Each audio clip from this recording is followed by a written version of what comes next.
Buenas noches, amigos, amigas.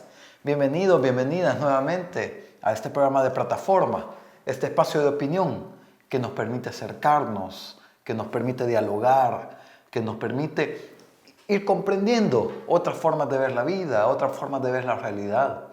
Y a partir de esa diversidad, poder construir un mundo más bonito, un mundo más justo, un mundo diverso, donde quepamos todos y todas. Hoy, lunes 16 de agosto, antes de conversar un poco de lo que tenía preparado, solo quisiera traer a la discusión, y esto lo vamos a ir viendo más en profundidad, lo que está pasando en Afganistán, ¿no?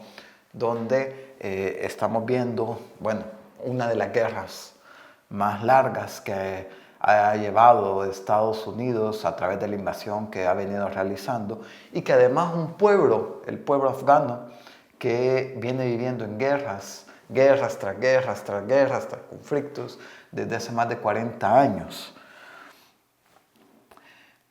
En programas siguientes vamos a analizar con un poco más de detalle lo que está pasando en Afganistán, pero creo que es importante una cosa que podemos ir viendo desde ya en lo que está pasando. Porque creo que es importante ver lo que pasa, no solo por ver lo que está pasando, sino también para entender y poder sacar lecciones para nuestro entorno. Y dos cosas bien importantes que creo que tenemos que tener claras de lo que está pasando en Afganistán. Por un lado, las intervenciones militares de países extranjeros desde intereses meramente económicos, que fue lo que se dio en Afganistán en el 2001, que más allá de todo lo que se dijo que por las razones oficiales por las cuales se iba a invadir Afganistán y toda la parte de Medio Oriente, ¿no? Al final estaba motivada por razones económicas y de control geopolítico, ¿no? Y entonces esas relaciones entre los países al final no terminan en nada bueno.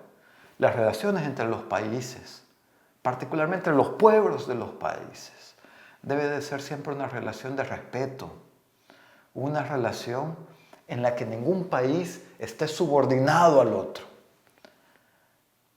Teniendo claro, eso sí, que estamos en un mundo interdependiente, donde El Salvador no es autosuficiente por sí mismo. Necesita siempre colaborar con el resto de países. Pero que el resto de países también existe una relación de respeto y apoyo mutuo entre las naciones. Ese debe ser un principio fundamental. Y otra lección que es súper importante de lo que está pasando en Afganistán.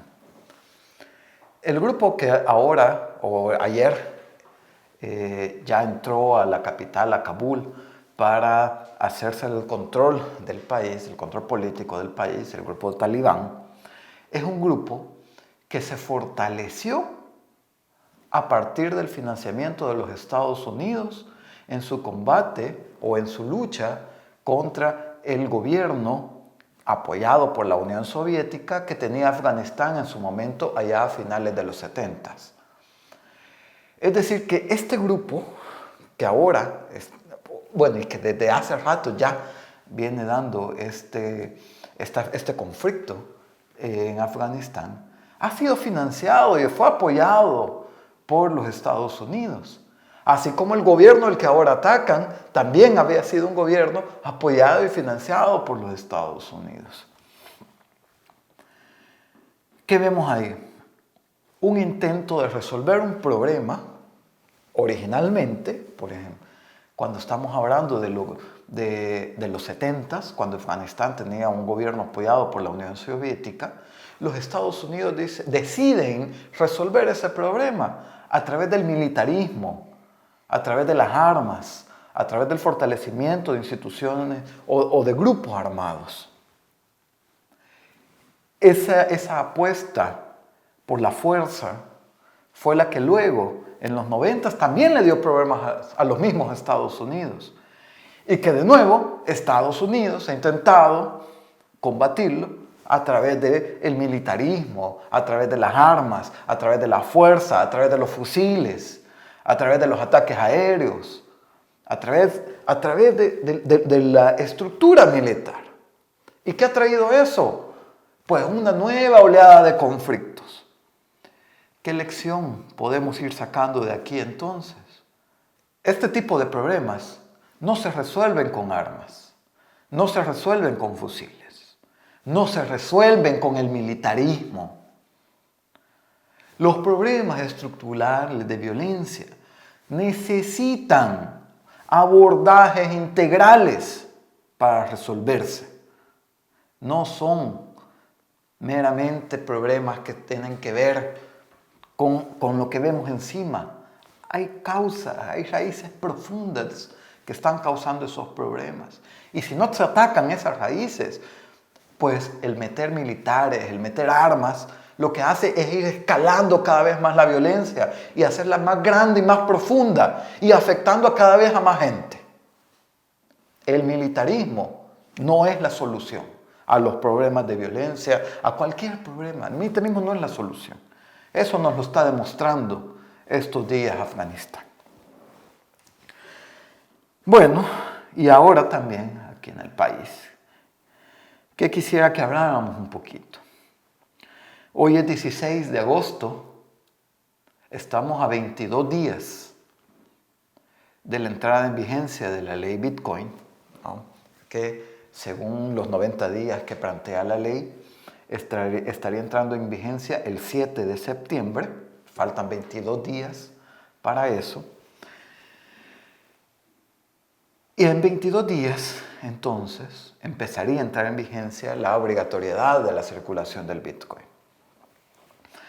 Y aquí creo que hay que ser bastante cuidadosos y cuidadosas, porque la ley Bitcoin, como ya hemos dicho en varios programas anteriores y se ha dicho en otros espacios, ha dejado muchas preguntas abiertas.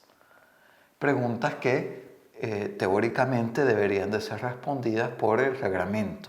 Porque la ley, la misma ley que fue aprobada en la Asamblea Legislativa, planteaba la obligatoriedad de que las instituciones del Estado, particularmente la Superintendencia del Sistema Financiero y el Banco Central de Reserva, emitieran un reglamento que fuera el marco sobre el cual actuarían los actores que tienen que ver con el uso del Bitcoin. Ahí estamos hablando los usuarios, nosotros y nosotras como usuarios, la banca, las mismas instituciones del gobierno, las empresas comerciales. O sea, ese reglamento en teoría iba a dar ese marco de actuación.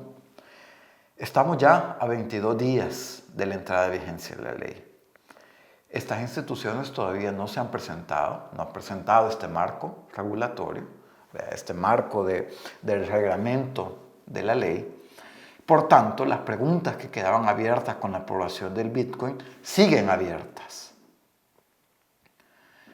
Y son preguntas que, si bien algunos funcionarios han intentado darles explicación, todavía quedan varios escenarios posibles que no se cierran mientras no exista un marco regulatorio que lo diga. Porque más allá de las palabras que pueda decir algún funcionario o funcionaria de cómo va a funcionar, mientras eso no esté escrito, mientras eso no sea un documento público oficial, pues pueden ser palabras que, así como pueden tener vigencia en determinados contextos, en otros no. Por tanto, mientras lo que podemos saber de la entrada en vigencia del Bitcoin es simplemente lo que está escrito, lo que está abordado en la ley y lo que debería estar abordado en el reglamento. Este contexto, el hecho de no tener todavía, de no contar aún con el reglamento sobre el cual funcionaría el Bitcoin, solo hace que el contexto nacional sea cada vez más convulso y que deje más incertidumbre. Y eso se va viendo reflejado en cosas tan básicas como la inflación, que al final la inflación, ¿qué quiere decir? Es cuánto el nivel de precios, cómo va aumentando el nivel de precios. Y sin duda, El nivel de precios, el costo de la vida en el país ha venido aumentando desde hace ya algún tiempo y tiene que ver con varios factores. Por un lado, el aumento en el precio del petróleo, que eso no es algo que controle el país, no lo controlamos los salvadoreños, las salvadoreñas, no lo puede controlar el gobierno, la Asamblea Legislativa, sino que el precio del petróleo tiene que ver con la demanda mundial de petróleo y algunos acuerdos que pueden llegar a hacer algunos países productores de petróleo. El año pasado, con todo el confinamiento, con toda la cuarentena que se dio y las restricciones, y la producción económica cayó. Y cuando cayó la producción económica, pues las empresas que usaban petróleo también disminuyeron sus actividades y por tanto disminuyó la demanda del petróleo. Y si disminuye la demanda de petróleo, disminuye el precio. Con la reapertura económica de los diferentes países y que la dinámica económica ha vuelto a resurgir, pues de nuevo las empresas que utilizan el petróleo como forma de energía están volviendo a utilizarlo, a generarlo, y eso ha aumentado la demanda. Y eso aumenta los precios del petróleo. Y el aumento en los precios del petróleo tiene una cadena internacional en los precios, que aumenta la producción de energía eléctrica, por ejemplo, aumenta la producción de los derivados del petróleo, como combustibles, como lubricantes, o muchas veces los mismos agrotóxicos que son utilizados en la producción agrícola. Y eso se ve reflejado también en la cesta de productos que nosotros y nosotras consumimos. Y de ese nivel de precios no tenemos control. Pero de lo que sí podemos tener control, tal vez no nosotros y nosotras como usuarios, pero sí las autoridades del país, es sobre ese nivel de precios que está generado por la incertidumbre que hay en el país. ¿A qué me refiero con eso? Porque claro, estamos a 22 días de entrar en vigencia la ley Bitcoin, todavía no conocemos cómo va a funcionar tal cual a través del reglamento, porque no existe todavía el reglamento. Y entonces, ¿qué hacen las empresas? Bueno, ante un escenario en el que no sabemos, no se sabe lo que va a pasar, las empresas lo que van haciendo es aumentando los márgenes para poder disminuir o poder hacerle frente a ese panorama incierto o a esa incertidumbre. Eso, o toda esa dinámica se ha visto reflejada en que la inflación, es decir, el cambio en el nivel de precios, en julio de este año, en julio 2021, fue el más alto desde el 2013, desde enero del 2013. Estamos hablando de que los precios de julio de este año con respecto a julio del año pasado han incrementado alrededor del 3% de su valor. El general, ¿no? O sea, el nivel general de precios. Eso significa también aumentos diferenciados entre diferentes tipos de productos. Entre los que más han aumentado su costo es la energía eléctrica, ¿no? Que es uno de los sectores que más ha aumentado su nivel de precios. El otro sector ha sido el de transporte, ese bastante vinculado con el aumento de los precios del petróleo.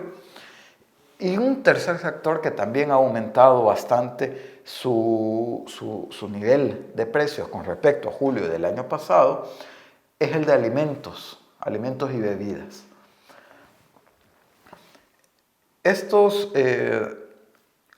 Todo esto, panorama, sin duda afecta la capacidad adquisitiva de los hogares. Parte de este incremento en los precios, ya lo hemos visto, tiene que ver con el contexto internacional, pero también buena parte de este aumento generalizado de precios tiene que ver con ese panorama de incertidumbre que se va generando alrededor de un gobierno que no es capaz de ser transparente en la toma de decisiones. Y a eso es lo que estamos hablando cuando se habla de la transparencia. Transparencia en el uso de los fondos, porque eso es importante, pero transparencia también en los criterios de por qué se toman las decisiones y transparencia en el cómo se toman las decisiones y cómo funcionan determinadas cosas. El hecho de dar información a cuentagotas, como se ha venido haciendo a través del Bitcoin, este ha sido un gran ejemplo de cómo ni siquiera ha entrado en vigencia la ley y los efectos ya los estamos viviendo a través de la inflación que se genera por la incertidumbre. Claro, si las cosas se hicieran de manera más abierta, dialogada, pues podríamos estar ante un panorama diferente, aún ante las mismas medidas. Actualmente, con este panorama que podemos ir presentando, y si nos vamos a ver además el panorama fiscal financiero del Estado, donde ya al 31 de mayo del 2021 la deuda llega a los 22.295 millones de dólares, frente a los 18.317 millones que eran en el 31 de mayo del 2019, ¿no? Que estamos hablando que en 2 años la deuda ha aumentado 3.978.5 millones de dólares. Que esto significa que el gobierno actual se ha endeudado a un ritmo de 5.4 millones de dólares diarios. O sea, cada día, durante estos 2 años de gobierno, la deuda ha crecido a un ritmo de 5.4 millones de dólares cada día. Veamos qué ha pasado hacia atrás. El gobierno de Sánchez Serén se endeudó a un ritmo de 2.3 millones diarios. El de Mauricio Funes, 2.5 millones diarios. El de Antonio Saca, 1.7 millones diarios. Y el de Francisco Flores, 2 millones diarios. Algunos dicen, y algunas dicen dentro del mismo gobierno, que esta deuda ahora se está utilizando para generar desarrollo. Pero si nos vamos a ver en las estadísticas del portal de transparencia fiscal, los niveles de ejecución de infraestructura son realmente bajas. Es decir, que de lo que está presupuestado, la mayor parte no se ha venido gastando. Aún con este endeudamiento que se ha realizado, que en teoría ni siquiera estaba presupuestado, tampoco se ha venido ejecutando. Estos escenarios, tanto de la incertidumbre por el Bitcoin, como de estos incrementos de la deuda pública, plantean un panorama bastante complicado para el país, particularmente para el gobierno. Y las decisiones deben de tomarse teniendo como corazón, como centro, la garantía de derechos. Y por eso es súper importante que las decisiones que tomen de ahora en adelante los gobiernos, el gobierno, deben de ser desde las comunidades, desde la gente. Este panorama de endeudamiento, de incertidumbre del Bitcoin, no nos lleva a nada bueno. No nos va a llevar a nada bueno. La opacidad en el manejo de las finanzas públicas, la opacidad en cómo se toman las decisiones, esta especie de improvisaciones que se hacen, de nuevo, como la ley Bitcoin, porque es una ley que nadie estaba pidiendo, que no resuelve ninguno de los problemas del país y que más allá de eso agrega otra complejidad a la economía nacional. Deben de ser cosas que se quedaron en estos primeros 2 años de gobierno. Y ahora el gobierno debe de ser capaz de abrirse, entender que aquí no se trata que a nadie busca que le vaya mal. Por el contrario, porque si le va mal al gobierno, le va mal al país. De lo que se trata es que sean abiertos, tener un gobierno abierto, capaz de dialogar con él. En este momento y ante estos escenarios, lo más responsable, la decisión más responsable que se puede hacer con respecto a la ley Bitcoin es derogarla. No se le puede poner más complejidad a las comunidades. Hace unos días andaba en unos talleres con comunidades, practicando un poco de esto del contexto económico nacional, y hacían un par de comentarios respecto al Bitcoin. Y una de las señoras de la comunidad decía que el Bitcoin era muerte para las comunidades, era muerte psicológica para las comunidades, porque las comunidades no tenían nada que ver en eso, no tenían nada que pintar ahí. Que en vez de estar hablando del Bitcoin, mejor les regalan la calle para llegar a su casa, a su comunidad. Esas son las prioridades de la gente. Esas. Y para atenderlas es necesaria responsabilidad de parte del Estado. Es necesaria transparencia. Es necesario participación. Es necesario poder gobernar y gobernarse. No desde la autoridad y desde el liderazgo supremo, esa figura, ¿no? Hay que aprender a gobernar como nos lo enseñan las comunidades. Mandar obedeciendo. Gobernar sirviendo. Estamos aquí para servir, no para servirnos. Y ese es un principio fundamental de las comunidades indígenas. Y que ese principio lo podemos aplicar no solo en los gobiernos, sino también en nuestra vida, en nuestro día a día, en nuestra cotidianidad. Venimos aquí para servir. Intentemos dejar el mundo un poquito más bonito de como lo encontramos. Un gran abrazo, amigos, amigas. Buenas noches.